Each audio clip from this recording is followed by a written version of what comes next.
Hello दोस्तों। तो हम लोग जो चैप्टर नंबर 8 कर रहे थे उसका पार्ट 1 अपलोड कर चुके हैं और पार्ट 2 इस वीडियो में है, जिसको हम लोग चैप्टर 8 को इसमें पूरा कंप्लीट कर देंगे। ठीक है, तो चलिए शुरू करते हैं। तो आईने अकबरी के अनुसार हजारीबाग के 6 और चंपा परगना बिहार सूबा में शामिल थे, जिसकी वार्षिक मालगुजारी 15,500 रुपये निर्धारित किया गया था। ठीक है ना। तो आईने अकबरी के अनुसार हजारीबाग के 6 और चंपा ये परगना है जो बिहार सूब में शामिल थे, जिसकी वार्षिक मालगुजारी 15,500 रुपये निर्धारित की गई। जहांगीर का जो था कार्यकाल 1605 से 1627। ठीक है, तो जहांगीर के बारे में देखते हैं। जहांगीर 1605 से 27 तक, 1627 तक। ठीक ना, जहांगीर 1605 से 1627 तक। तो जहांगीर की आत्मकथा तुजुक ए जहांगीरी। जहांगीर की आत्मकथा का नाम क्या है? तुजुक ए जहांगीरी। ठीक ना। जहांगीर की आत्मकथा तुजुक ए जहांगीरी में छोटा नागपुर क्षेत्र से सोने की प्राप्ति का उल्लेख मिलता है। तो तुजुक ए जहांगीरी जो आत्मकथा है जहांगीर का, उससे क्या मिलता है कि छोटा नागपुर क्षेत्र में सोना का प्राप्ति हुआ है, इस चीज़ का उल्लेख मिलता है। तो तुजुक ए जहांगीरी से छोटा नागपुर क्षेत्र में तुजुक ए जहांगीरी में छोटा नागपुर क्षेत्र से सोने की प्राप्ति की उल्लेख मिलता है। ठीक है, जहांगीर की आत्मकथा तुजुक ए जहांगीरी में छोटा नागपुर क्षेत्र से सोने की प्राप्ति का उल्लेख मिलता है। जहांगीर के समय कोकरह का शासक, यानी कोकरह किसको कहते हैं? झारखंड को, उस समय। ठीक है, जहांगीर के समय में झारखंड को कोकरह कहते थे। तो जहांगीर के समय कोकरह का शासक दुर्जन साल। ठीक है, ये देखिए स्टार मार्क लगा हुआ है, क्वेश्चन पूछा हुआ है इसका मतलब। ठीक है, तो जहांगीर के समय कोकरह का शासक कौन था? दुर्जन साल था। किसके समय में? जहांगीर के समय में कोकरह मतलब झारखंड का शासक दुर्जन साल था। जहांगीर के समय कोकरह का शासक कौन था? दुर्जन साल था। ठीक है, जिसने मुगलों की अधीनता स्वीकार करने तथा मालगुजारी देने से मना कर दिया था। तो जहांगीर के समय कोकरह का शासक दुर्जन साल था, जिसने मुगलों का अधीनता स्वीकार करने और उनको मालगुजारी देने से मना कर दिया था। किसने? दुर्जन साल ने। दुर्जन साल किसके समय कोकरह का शासक था? तो जहांगीर के समय कोकरह का शासक था दुर्जन साल, जो मुगलों का अधीनता स्वीकार करने से मना कर दिया और मालगुजारी देने से भी मना कर दिया था।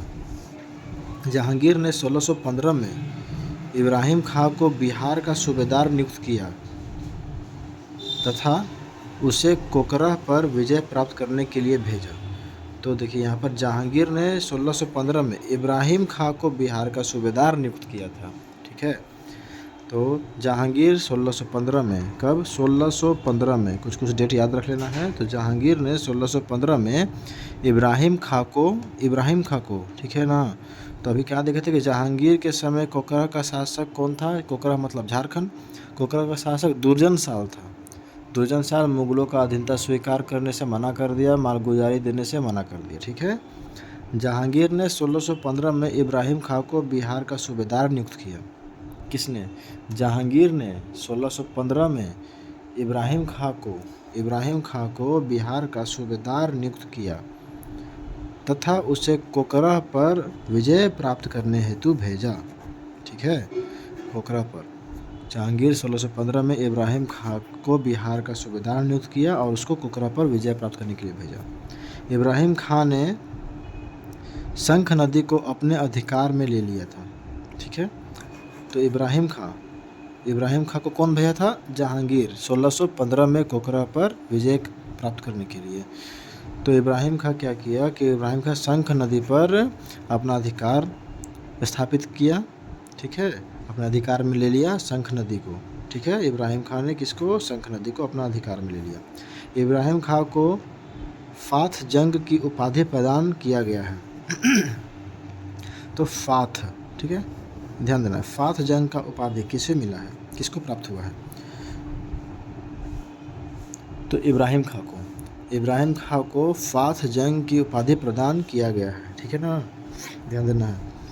इब्राहिम खां को फाथ जंग की उपाधि प्रदान की गई है। फाथ जंग की उपाधि प्रदान की गई है इब्राहिम खां को फाथ जंग की उपाधि प्रदान की गई है। ठीक है, आगे देखते हैं। पलामू का चेरो वंश। ठीक है, तो 1607 में अबुल फजल के पुत्र अफजल खां को जहांगीर ने बिहार का सूबेदार नियुक्त किया। तो 1607 ईस्वी में अबुल फजल का पुत्र अफजल खां, ठीक है, अबुल फजल के पुत्र अफजल खां को जहांगीर ने बिहार का सूबेदार नियुक्त किया। ध्यान रहेगा, 1607 ईस्वी में अबुल फजल का पुत्र अफजल खां, अबुल फजल अफजल, देखिए फजल यहाँ अफजल को हटा देते, यहाँ भी फजल, तो इसे याद रखना है, अबुल फजल का पुत्र अफजल खां। तो 1607 ईस्वी में अबुल फजल का पुत्र अफजल खां को जहांगीर ने बिहार का सूबेदार नियुक्त किया। ठीक है, तो अबुल फजल का पुत्र अफजल खां को किसने बिहार का सूबेदार नियुक्त किया? तो जहांगीर ने। 1612 में अनंत राय की मृत्यु के पश्चात सहबल राय पलामू का शासक बना। 1612 में अनंत राय की मृत्यु के पश्चात सहबल राय पलामू का शासक बना। ठीक ना, तो अनंत राय की मृत्यु के पश्चात सहबल राय पलामू का शासक बना। कौन? सहबल राय। ध्यान देना है, किसके मृत्यु के समय? अनंत राय की मृत्यु के समय सहबल राय पलामू का शासक बना। अनंत राय के समय, अनंत राय का मृत्यु के समय सहबल राय, अनंत राय सहबल राय, ठीक है, अनंत राय सहबल राय, ठीक है, अनंत राय की मृत्यु के पश्चात सहबल राय पलामू का शासक बना। ध्यान देना है, अनंत राय के मृत्यु के समय सहबल राय पलामू का शासक बना। जहांगीर द्वारा 1607 में अफजल खां को बिहार का सूबेदार नियुक्त किया। ठीक है, जहांगीर देखिए यहाँ पर अभी देखे थे 1607 ईस्वी में अबुल फजल के पुत्र अफजल खां को जहांगीर ने बिहार का सूबेदार नियुक्त किया। वही चीज़ यहाँ भी है, जहांगीर द्वारा 1607 में अफजल खां को बिहार का सूबेदार नियुक्त किया गया था। वही चीज़ है। पलामू का चेरो वंश, ठीक है, पलामू का चेरो वंश, इसके बारे में देखते हैं। तो शाहजहाँ के शासनकाल के समय पलामू का शासक प्रताप राय सहबल राय के उत्तराधिकारी, ठीक है, सहबल राय का उत्तराधिकारी। ठीक है, तो यहाँ पर अभी हम देखें कि सहबल राय किसके मृत्यु के बाद पलामू का शासक बना? तो अनंत राय के मृत्यु के बाद। ठीक है, अनंत राय के मृत्यु के बाद सहबल राय पलामू का शासक बना। और यहाँ क्या लिखा हुआ है कि शाहजहाँ के शासनकाल के समय पलामू का शासक प्रताप राय था, जो किसका उत्तराधिकारी था? तो सहबल राय का। सहबल राय से कौन पहले? इससे पहले कौन था? अनंत राय, फिर सहबल राय, फिर प्रताप राय, अनंत सहबल प्रताप। तो शाहजहाँ के शासनकाल के समय पलामू का शासक प्रताप राय था। ध्यान देना है, राय 3 हो गया, अनंत राय, सहबल राय, प्रताप राय। पहले अनंत राय आया, उसका मृत्यु हुआ तो सहबल राय पलामू का शासक बना। और शाहजहाँ के समय में प्रताप राय पलामू का शासक था, जो सहबल राय का उत्तराधिकारी था। ध्यान रहेगा। चलिए आगे बढ़ते हैं।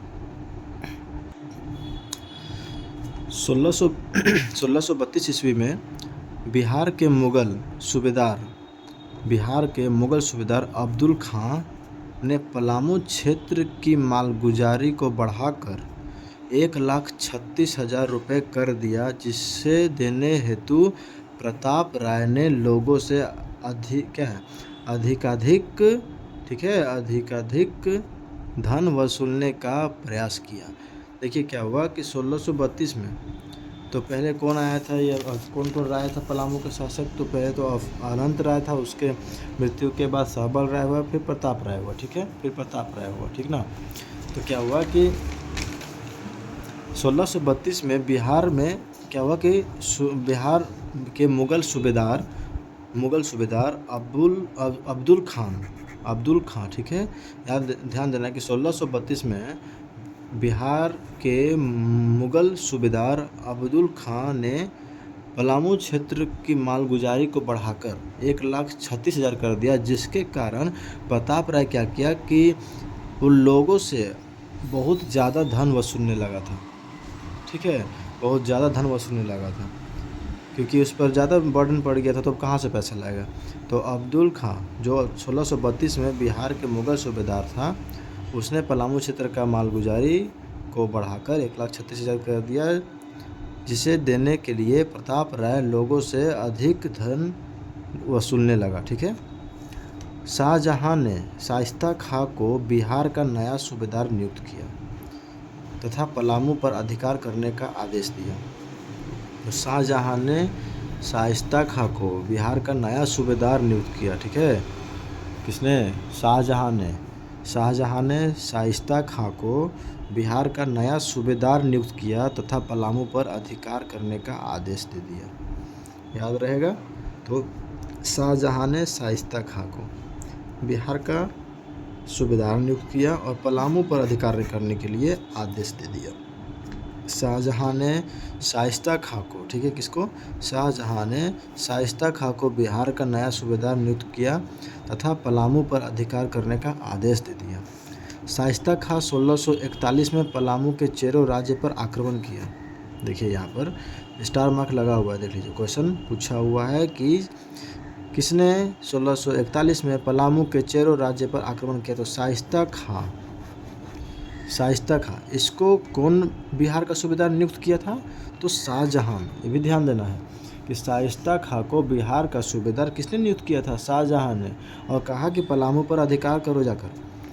तो शाइस्ता खां 1641 में ध्यान देना है, शाइस्ता खां जिसको नियुक्त किया शाहजहां सूबेदार के रूप में। तो शाइस्ता खां 1641 में पलामू के चेरो राज्य पर आक्रमण कर दिया। ठीक ना। शाइस्ता खां का किया कि 1641 में पलामू के चेरो राज्य पर आक्रमण किया, जिसे चेरो राजा प्रताप राय ने विफल कर दिया। लो, शाइस्ता खां हार गया। शाइस्ता खां 1641 में पलामू के चेरो राज्य पर आक्रमण किया। कहाँ पर? चेरो राज्य पर। पलामू का चेरो राज्य पर आक्रमण किया 1641 में, जिसे चेरो राजा प्रताप राय ने विफल कर दिया। प्रताप राय ने इस आक्रमण के बाद शाइस्ता खां से संधि करते हुए 80,000 रुपये देने व पटना में हाजिरी लगाना स्वीकार किया। देखिए, आया था शाइस्ता खां पलामू पर आक्रमण करके उसको कब्जा में करने, और खुद उसके ऊपर 80,000 का पेनाल्टी लगा दिया गया। तो प्रताप राय ने इस आक्रमण के बाद, मतलब जो शाइस्ता खां करने आया था पलामू के चेरो राज्य पर आक्रमण, जिसमें शाइस्ता खां उसको प्रताप राय क्या किया? उसको हरा दिया। और प्रताप राय ने इस आक्रमण के बाद क्या किया कि शाइस्ता खां से संधि किया, और संधि करते हुए 80,000 रुपये देने व पटना में हाजिरी लगाना स्वीकार किया।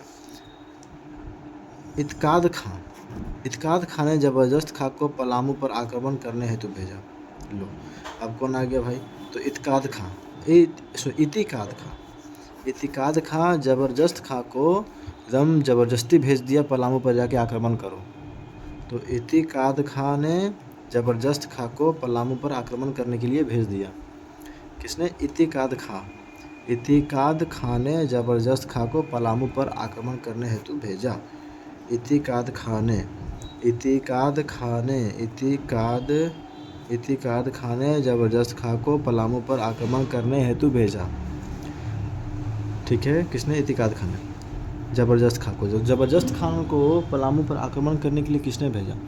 तो इतिकाद खां। ध्यान देना है किसने किसको भेजा। ठीक ना। कहाँ भेजा? तो इतिकाद खां ने जबरदस्त खां को पलामू पर आक्रमण करने हेतु भेजा। पुराना पलामू किला का निर्माण, देखिए यहाँ पर एक क्वेश्चन पूछा हुआ है। तो पुराना पलामू किला का निर्माण प्रताप राय के शासनकाल में हुआ। किसके शासनकाल में भैया? प्रताप राय के शासनकाल में। पुराना पलामू किला का निर्माण प्रताप राय के शासनकाल में हुआ। बाद में मेदिनी राय ने नया किला का निर्माण कराया। ठीक है। मेदिनी राय ने बाद में नया किला का निर्माण कराया, क्वेश्चन पूछा हुआ है। तो पुराना पलामू किला का निर्माण प्रताप राय। ध्यान देना है, पुराना पलामू किला, प से पुराना, प से प्रताप, ऐसे याद कर सकते हैं। ये प से पुराना लिखा हुआ है, यहाँ प्रताप लिखा हुआ है। तो पुराना पलामू किला का निर्माण प्रताप राय ने के शासनकाल में हुआ, और नया किला का निर्माण मेदिनी राय ने करवाया था। ठीक है। नया मेदिनी राय ने करवाया था। आगे देखिए, 1639 ईस्वी में बंगाल की राजधानी राजमहल थी। कब? 1639, 1639 में बंगाल की राजधानी कहाँ थी? तो राजमहल में थी। तो 1639 में बंगाल की राजधानी कहाँ थी भैया? राजमहल में थी। यहाँ पर मुग़लों का एक टकसाल भी था। ठीक है, मुग़लों का एक टकसाल भी था। तो 1639 में बंगाल की राजधानी राजमहल थी। यहाँ पर मुग़लों का एक टकसाल भी था। तो 1639 ईस्वी में बंगाल की राजधानी कहाँ थी? राजमहल में थी। 1639 में बंगाल की राजधानी राजमहल में थी। यहाँ पर मुग़लों का एक टकसाल भी था। टकसाल जहाँ पर मतलब सिक्के को सिक्के का मतलब बनाया जाता था, उसको शेप दिया, ढांचा मतलब क्या बोलते हैं उसको, सिक्के को लगभग बनाया जाता था, उसी को कहेंगे। मतलब बनाने का एक ढांचा होता है ना, उसको टकसाल भी था। ठीक है, तो यहाँ पर मुग़लों का एक टकसाल भी था। 1639 में बंगाल की राजधानी राजमहल थी। औरंगजेब के शासनकाल में बंगाल की राजधानी को राजमहल से परिवर्तित करके ढाका, बांग्लादेश, ढाका, देख रहे कहाँ चला गया, झारखंड से डायरेक्ट बांग्लादेश, ढाका में चला गया। तो औरंगजेब के शासनकाल में बंगाल का राजधानी को, किसके शासनकाल में? औरंगजेब के शासनकाल में बंगाल की राजधानी को राजमहल से हटाकर ढाका कर दिया गया। औरंगजेब, देखिए यहाँ पर झारखंड के संदर्भ में औरंगजेब के शासनकाल का संबंध छोटा नागपुर खास के नाग वंश, पलामू के चेरो वंश और सिंहभूम के सिंह वंश से रहा है। तो औरंगजेब, झारखंड के संदर्भ में देखा जाए तो औरंगजेब के शासनकाल का संबंध, औरंगजेब का शासनकाल का जो संबंध है वो छोटा नागपुर खास का नागवंश, छोटा नागपुर खास का नागवंश, पलामू का चेरो वंश, सिंहभूम का सिंह वंश से रहा है। छोटा नागपुर खास का नागवंश, छोटा नागपुर खास का नागवंश, पलामू का चेरो वंश और सिंहभूम का सिंह वंश से रहा है। झारखंड के संदर्भ में देखा जाए तो औरंगजेब के शासनकाल का संबंध छोटा नागपुर खास का नागवंश, पलामू का चेरो वंश, सिंहभूम का सिंह वंश से रहा है। ठीक है, चलिए आगे देखते हैं। अब देखते हैं छोटा नागपुर खास का नागवंश। ठीक है, छोटा नागपुर खास का नागवंश के बारे में थोड़ा देखते हैं। तो नागवंशी शासक रघुनाथ शाह और राम शाह औरंगजेब के समकालीन थे। नागवंशी शासक कौन? रघुनाथ शाह और राम शाह औरंगजेब के समकालीन थे। ठीक ना, रघुनाथ शाह और राम शाह औरंगजेब के समकालीन थे। नागवंशी शासक कौन? रघुनाथ शाह और राम शाह। ठीक है, किसके? औरंगजेब के समकालीन थे। ये ध्यान देना है एकदम कि नागवंशी शासक कौन? रघुनाथ शाह और राम शाह औरंगजेब के समकालीन थे। नागवंशी शासक रघुनाथ शाह और राम शाह औरंगजेब के समकालीन थे।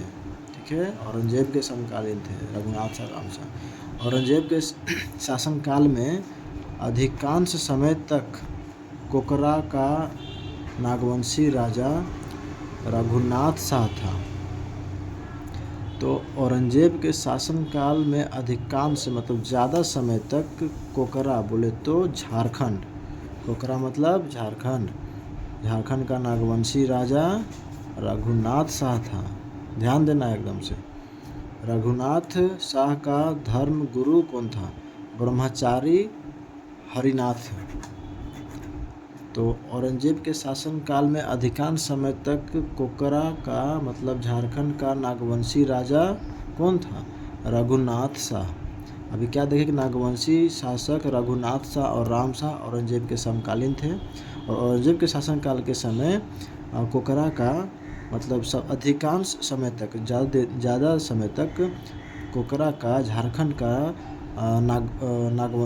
का शासक जो था वो रघुनाथ शाह था। ठीक है, रघुनाथ शाह था। तो रघुनाथ शाह का धर्मगुरु कौन था? ब्रह्मचारी हरिनाथ। ध्यान देना है कि रघुनाथ शाह का धर्मगुरु कौन था? ब्रह्मचारी हरिनाथ था। रघुनाथ का धर्मगुरु ब्रह्मचारी हरिनाथ था। ठीक है, रघुनाथ शाह का धर्मगुरु ब्रह्मचारी हरिनाथ था। ब्रह्मचारी हरिनाथ। ठीक है, आगे देखिए। रघुनाथ शाह के शासन काल में लक्ष्मी नारायण तिवारी ने मदन मोहन मंदिर का निर्माण कराया। देखिए यहाँ पर क्वेश्चन बन सकता है कि रघुनाथ शाह के शासनकाल में किसने मदन मोहन मंदिर का निर्माण कराया? तो लक्ष्मी नारायण तिवारी ने मदन मोहन मंदिर का निर्माण कराया। ठीक है, तो रघुनाथ शाह के शासनकाल में लक्ष्मी नारायण तिवारी ने, किसने? लक्ष्मी नारायण तिवारी ने मदन मोहन मंदिर का निर्माण कराया। किसके शासनकाल में? रघुनाथ शाह के शासनकाल में। तो ध्यान देना है कि रघुनाथ शाह के शासनकाल में, किसके शासनकाल में? रघुनाथ। ध्यान देना, बार बार हम कह रहे हैं तो ध्यान देना है, याद हो जाना चाहिए यहीं पे। रघुनाथ शाह के शासनकाल में लक्ष्मी नारायण तिवारी, कौन? लक्ष्मी नारायण तिवारी ने मदन मोहन मंदिर का निर्माण करवाया। ठीक है, अब रघुनाथ शाह के शासनकाल में हरि ब्रह्मचारी ने रांची के चुटिया में राम सीता मंदिर का निर्माण कराया। अभी इसको एक बार देखिए, यहाँ पर क्या था कि औरंगजेब के शासन काल में अधिक समय तक कोकरा का नागवंशी राजा कौन था? रघुनाथ शाह। रघुनाथ शाह का धर्मगुरु कौन था? ब्रह्मचारी हरिनाथ। ठीक है, ब्रह्मचारी हरिनाथ। ठीक है ना, हरिनाथ। क्या हुआ कि रघुनाथ शाह के शासनकाल में लक्ष्मी नारायण तिवारी ने मदन मोहन मंदिर का निर्माण कराया। रघुनाथ शाह के शासनकाल में लक्ष्मी नारायण तिवारी ने मदन मोहन मंदिर का निर्माण कराया। रघुनाथ शाह के शासनकाल में, किसके शासनकाल में? रघुनाथ शाह, क्योंकि बहुत समय तक यही शासक रहा था, शासन किया था, तो अधिकतम चीज़ जो है वो इसी के समय में हुआ।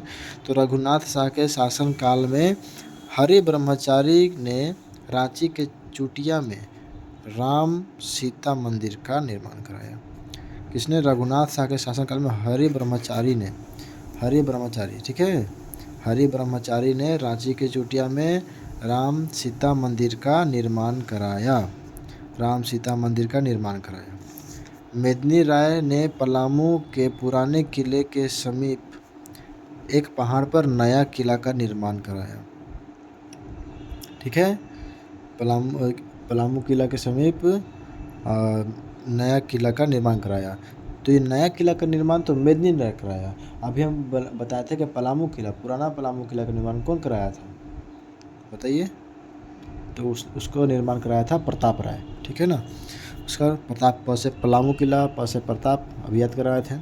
तो मेदिनी राय ने पलामू के पुराने किले के समीप एक पहाड़ पर नया किला का निर्माण करवाया तथा इसमें दोयसा से प्राप्त पत्थर का विशाल फाटक लगवाया। दोयसा से प्राप्त पत्थर का विशाल फाटक लगवाया। इस फाटक को नागपुर दरवाज़ा कहा जाता है। ठीक है, तो क्या है कि मेदिनी राय ने पलामू के पुराने किले के समीप एक पहाड़ पर नया किला का निर्माण करवाया तथा इसमें दोयसा से प्राप्त, ठीक है, दोयसा से प्राप्त पत्थर का विशाल फाटक लगवाया। इस फाटक को नागपुर दरवाज़ा कहा जाता है। दोयसा से प्राप्त पत्थर का एक विशाल फाटक लगवाया, इस फाटक को नागपुर दरवाज़ा कहा जाता है। याद रहेगा। आगे देखते हैं पलामू का चेरो वंश। ठीक है, अभी छोटा नागपुर खास का नागवंश देखें, पलामू का चेरो वंश। तो औरंगजेब के शासन के प्रारंभिक काल में पलामू में चेरो राजा मेदिनी राय का शासन था। औरंगजेब, ये मेदिनी राय, अभी इसका पहले पढ़े थे प्रताप राय, मेदिनी राय नया पलामू किला, प्रताप राय पुराना पलामू किला। ठीक है, सब रिलेट करते चलना है, भूलना कहीं भी नहीं है। तो इसमें क्या है कि देखिए, औरंगजेब के शासन के प्रारंभिक काल में औरंगजेब के शासन के प्रारंभिक काल में पलामू में चेरो राजा मेदिनी राय का शासन था। ठीक है, औरंगजेब के शासन के प्रारंभिक काल में, औरंगजेब का शासन का एकदम प्रारंभिक काल में पलामू में चेरो राजा मेदिनी राय का शासन था। औरंगजेब के समय में पलामू में मेदिनी राय का शासन था। यही कहा जा रहा है इसमें कुल मिला के कि औरंगजेब के समय में पलामू में मेदिनी राय का शासन था। ठीक है, औरंगजेब के समय में मेदिनी राय का शासन, ठीक ना। अब देखिए आगे, कुंडा के शासक चुना राय ने पराजित होने के बाद इस्लाम धर्म स्वीकार किया। कहाँ का शासक भैया? कुंडा का शासक चुना राय ने पराजित होने के बाद कौन सा धर्म स्वीकार किया? इस्लाम धर्म स्वीकार किया। कुंडा के शासक चुना राय ने पराजित होने के बाद इस्लाम धर्म स्वीकार किया। कुंडा के शासक चुना राय ने पराजित होने के बाद इस्लाम धर्म स्वीकार किया। मुगल सेना द्वारा नए किले पर आक्रमण करने के बाद मेदिनी राय भी जंगल की ओर भाग गया। क्या हुआ कि मुगलों के द्वारा नया किला पर जब आक्रमण हुआ तो मेदिनी राय जो बनवाया था उसको, नए किला को, वो जंगल की ओर भाग गया। बाद में मेदिनी राय ने सरगुजा में शरण लिया। ठीक है, जाके शरण ले लिया था। मतलब मुगलों के द्वारा मेदिनी राय मुगलों के द्वारा नए किले पर आक्रमण करने के बाद मेदिनी राय जंगल में भाग गया था और बाद में कहाँ जाके शरण लिया? सरगुजा में। ठीक है, सरगुजा में जाके फिर शरण लिया। सरगुजा में, ध्यान देना कहाँ जाके शरण लिया है? सरगुजा में। सरगुजा में जाके लास्ट में वो शरण लिया। दाऊद खान ने पलामू विजय स्मृति क्या है? दाऊद खान ने पलामू विजय स्मृति में पलामू किला में एक मस्जिद का निर्माण करवाया था। किसने? देखिए यहाँ पर क्वेश्चन इंपॉर्टेंट है। दाऊद खान ने पलामू विजय स्मृति में पलामू किला में एक मस्जिद का निर्माण कराया था। दाऊद खान ने पलामू किला में मस्जिद का निर्माण कराया था। कुल मिला के कहा जा रहा है यही चीज़ कि दाऊद खान किसने? दाऊद खान, ये ध्यान देना है, किसने पलामू किला में मस्जिद का निर्माण कराया? दाऊद खान ने। ठीक है, दाऊद खान ने पलामू किला में मस्जिद का निर्माण कराया। दाऊद खान ने पलामू किला में मस्जिद का निर्माण कराया। दाऊद खान, ठीक है, दाऊद खान ने पलामू किला में मस्जिद का निर्माण कराया। दाऊद खान पटना लौटते समय पलामू किला का सिंह द्वार, ठीक है, अपने साथ ले गया। ठीक है, जब दाऊद खान पटना लौट रहा था तो पलामू किला का सिंह द्वार जो था वो अपने साथ ले गया तथा उसे दाऊद नगर की अपनी गढ़ी में लगवा दिया। ठीक है, तो कौन? दाऊद खान पटना लौटते समय पलामू किले का सिंह द्वार अपने साथ ले गया कबाड़ के और दाऊद नगर की अपनी घड़ी में लगवा दिया। मेदिनी राय को न्यासी राजा की संज्ञा दी जाती है। न्यासी, ठीक है, मेदिनी राय को न्यासी राजा की संज्ञा दी जाती है। अभी हम क्या देखे थे कि मेदिनी राय मतलब मुगलों ने जब नए किले पर आक्रमण किया था तो मेदिनी राय जंगल में भाग गया था और कहाँ जाकर शरण लिया था? सरगुजा में। ठीक है, मेदिनी राय को न्यासी राजा की संज्ञा दी जाती है। मेदिनी राय को किसकी संज्ञा? न्यासी राजा की संज्ञा दी जाती है तथा मेदिनी राय के शासनकाल को चेरो शासनकाल का स्वर्ण युग की संज्ञा दी जाती है। चेरो शासन का स्वर्ण युग की संज्ञा दी जाती है। मेदिनी राय को न्यासी राजा की संज्ञा दी जाती है। किसको? मेदिनी राय को। मेदिनी राय को किसकी संज्ञा? न्यासी राजा। मेदिनी राय न्यासी राजा, तुम ध्यान देना है। मेदिनी राय को न्यासी राजा की संज्ञा दी जाती है तथा मेदिनी राय के शासनकाल को चेरो शासनकाल का स्वर्ण युग की संज्ञा दी जाती है। मेदिनी राय के शासनकाल को चेरो शासन का स्वर्ण युग की संज्ञा दी जाती है। चेरो शासन का स्वर्ण युग की संज्ञा दी जाती है। मेदिनी राय को न्यासी राजा की संज्ञा दी जाती है। मेदिनी राय को न्यासी राजा की संज्ञा दी जाती है तथा मेदिनी राय के शासनकाल को चेरो शासन का स्वर्ण युग की संज्ञा दी जाती है। मेदिनी राय को 89 राजा की संज्ञा दी जाती है तथा मेदिनी राय के शासनकाल को चेरो शासन का स्वर्ण युग की संज्ञा दी जाती है। ठीक है, याद रहेगा ना। आगे बढ़ते हैं। चेरो शासन का स्वर्ण युग, आगे देखिए।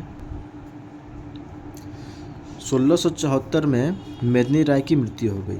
ले ख़त्म। मेदिनी राय की मृत्यु 1674 में मेदिनी राय की मृत्यु हो गई। औरंगजेब के शासनकाल में हजारीबाग क्षेत्र में 5 प्रमुख राज्य थे: रामगढ़, कुंडा, छे, केंदी और खड़गडीहा। ठीक है, कौन कौन? तो औरंगजेब के शासनकाल में, किसके शासनकाल में? औरंगजेब के शासनकाल में। ठीक ना, ध्यान देना है। औरंगजेब के शासनकाल में हजारीबाग क्षेत्र में 5 प्रमुख राज्य रामगढ़, कुंडा, छे, केंदी, खड़गडीहा। कौन कौन? रामगढ़, कुंडा, छे, केंदी, खड़गडीहा। रामगढ़, कुंडा, छे, केंदी, खड़गडीहा। रामगढ़, कुंडा, छे, केंदी, खड़गडीहा। रामगढ़, कुंडा, छे, केंदी, खड़गडीहा। औरंगजेब के शासनकाल में हजारीबाग क्षेत्र में 5 प्रमुख राज्य रामगढ़, कुंडा, छे, केंदी, खड़गडीहा था। ठीक है, रामगढ़ महत्वपूर्ण था। इसमें रामगढ़ जो था वो महत्वपूर्ण था। रामगढ़ का राजा इस समय कौन था? दलेल सिंह। ठीक है ना। जब औरंगजेब के शासनकाल में हजारीबाग क्षेत्र में 5 प्रमुख राज्य था: रामगढ़, कुंडा, छे, केंदी, खड़गडीहा। रामगढ़, कुंडा, छे, केंदी, खड़गडीहा, जिसमें रामगढ़ महत्वपूर्ण था। रामगढ़ का उस समय राजा जो था वो दलेल सिंह था। ठीक, आगे देखिए। 1670 में दलेल सिंह ने अपनी राजधानी को बादम से हटाकर रामगढ़ में स्थापित कर दिया। ठीक है, क्या है कि 1670 में दलेल सिंह ने अपनी राजधानी को बादम से हटाकर कहाँ किया? रामगढ़। 1670 में दलेल सिंह, ठीक ना, दलेल सिंह ने अपनी राजधानी को बादम से हटाकर रामगढ़ में स्थापित कर दिया, क्योंकि बादम मुस्लिम आक्रमणकारियों के मार्ग के बीच स्थित था। समझे? क्या हुआ कि 1670 में दलेल सिंह अपनी राजधानी को बादम से हटाकर कहाँ किया? रामगढ़ कर लिया। क्यों किया? क्योंकि जो बादम जो था उसका वो जो जिस मार्ग पे था वहाँ पर मुस्लिम आक्रमणकारियों का मतलब क्या था? मतलब वहाँ से आना जाना रहता था। इस चलते वहाँ से बादम से हटा के वो अपना जो राजधानी था वो रामगढ़ कर लिया। तो 1670 में दलेल सिंह ने अपनी राजधानी को बादम से हटाकर रामगढ़ में स्थापित कर दिए, क्योंकि बादम मुस्लिम आक्रमणकारियों के मार्ग के बीच स्थित था। मुस्लिम आक्रमणकारियों के मार्ग के बीच स्थित था, इसलिए बादम से हटाकर रामगढ़ में अपनी राजधानी कर दिया दलेल सिंह ने। आगे देखिए। दलेल सिंह ने चास, देखिए यहाँ पर स्टार मार्क क्वेश्चन पूछा हुआ है। दलेल सिंह ने चास के शासक मगर खां को पराजित कर उसकी हत्या कर दी थी। दलेल सिंह ने किसके शासक? चास के शासक मगर खान को पराजित करके उसकी हत्या कर दी थी दलेल सिंह ने। दलेल सिंह अपना राजधानी कैसे किया था जी? बादम से हटाकर रामगढ़ में स्थापित कर दिया। ठीक है, क्योंकि वहाँ क्योंकि बादम जो था वो मुस्लिम आक्रमणकारियों के मार्ग के बीच में आता था। तो क्या किया कि दलेल सिंह ने चास के शासक मगर खां को पराजित करके उसको मार दिया था। चास के शासक, कहाँ के? चास के शासक मगर खां को पराजित करके उसकी हत्या कर दी थी।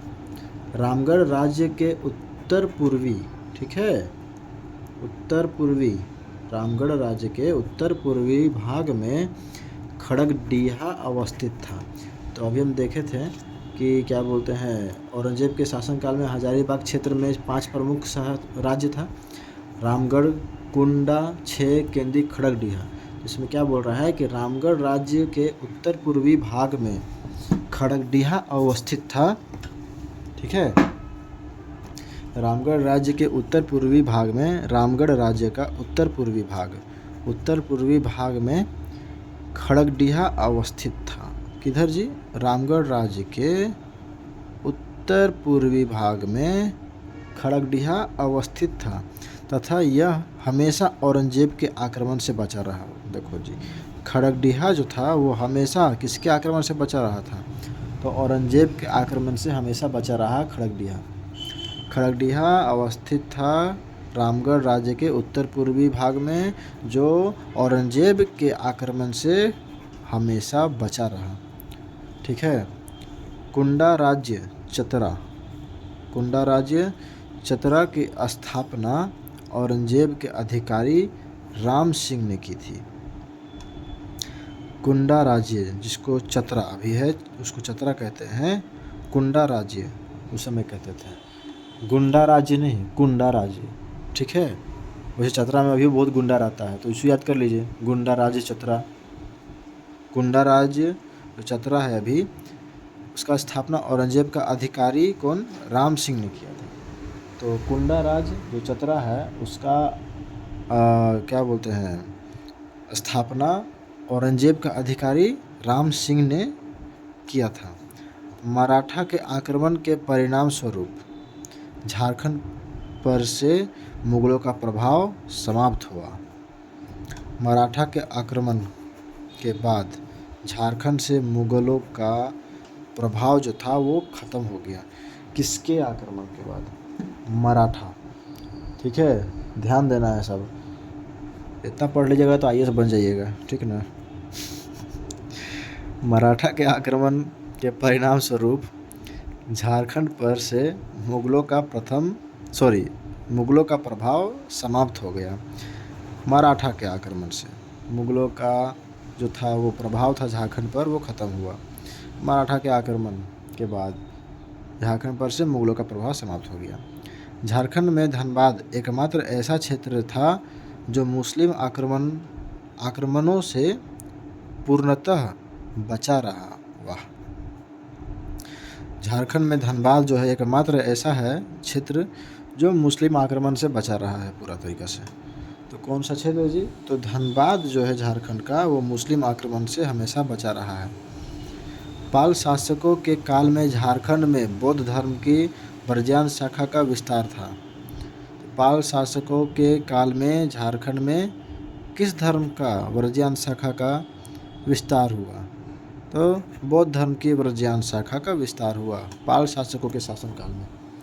तो पाल शासकों के शासनकाल में झारखंड में बौद्ध धर्म की ब्रजान शाखा का विस्तार हुआ, याद रखिएगा। तो क्या है कि पाल शासकों के काल में, किसके काल में? पाल शासक, ठीक ना। पाल शासकों के काल में झारखंड में बौद्ध धर्म की ब्रजयान शाखा का विस्तार हुआ। ध्यान रहेगा, पाल शासकों के शासनकाल में क्या था कि पाल शासकों के शासनकाल में झारखंड में, पाल, ये याद रखना है, पाल शासकों के शासनकाल में, पाल शासकों के शासनकाल में झारखंड में बौद्ध धर्म की ब्रजयान शाखा का विस्तार हुआ। उड़ीसा के राजा नरसिंह देव द्वितीय ने 12वीं सदी में स्वयं को झारखंड का राजा घोषित कर दिया। किसने जी? उड़ीसा के राजा नरसिंह देव द्वितीय। कौन? नरसिंह देव द्वितीय ने 12वीं सदी में स्वयं को झारखंड का राजा घोषित कर दिया। नरसिंह देव द्वितीय ने स्वयं को 12वीं सदी में झारखंड का राजा घोषित किया, जो उड़ीसा का राजा था। तो उड़ीसा का राजा नरसिंह देव, ठीक है, याद रखिएगा। कौन? नरसिंह देव, ठीक है। कहाँ का राजा? उड़ीसा का राजा। तो उड़ीसा का राजा नरसिंह देव, उड़ीसा का राजा नरसिंह देव 12वीं सदी में खुद को झारखंड का राजा घोषित किया। इल्तुतमिश तथा बलबन के समय झारखंड में शक्तिशाली नागवंशी राजा हरिकर्ण का शासन था। इल्तुतमिश और बलबन के समय जो था झारखंड में शक्तिशाली नागवंशी राजा हरिकर्ण का शासन था। ठीक है। इल्तुतमिश तथा बलबन के समय झारखंड में नागवंशी राजा हरिकर्ण का शासन था। ठीक है। इल्तुतमिश और बलबन के समय झारखंड में नागवंशी राजा हरिकर्ण का शासन था। कोकरह, कोकरह मतलब झारखंड। कोकरह के नागवंशी शासकों को मुगल कालीन ग्रंथों में क्या है, जमींदार ए खां अलामा से संबोधित किया गया है। तो कोकरह के नागवंशी शासकों को, कोकरह के नागवंशी शासकों को मुगल कालीन ग्रंथों में, कोकरह के नागवंशी शासकों को मुगल कालीन ग्रंथों में जमींदार ए खां अलामा से संबोधित किया गया है। जमींदार ए खां अलामा।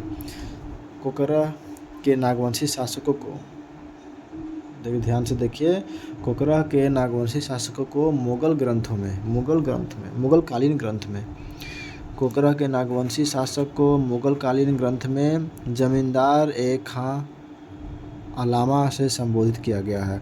कोकरह के नागवंशी शासकों को मुगल कालीन ग्रंथों में जमींदार ए खां अलामा से संबोधित किया गया है। ठीक है, तो ये चैप्टर हमारा 8 भी ख़त्म होता है।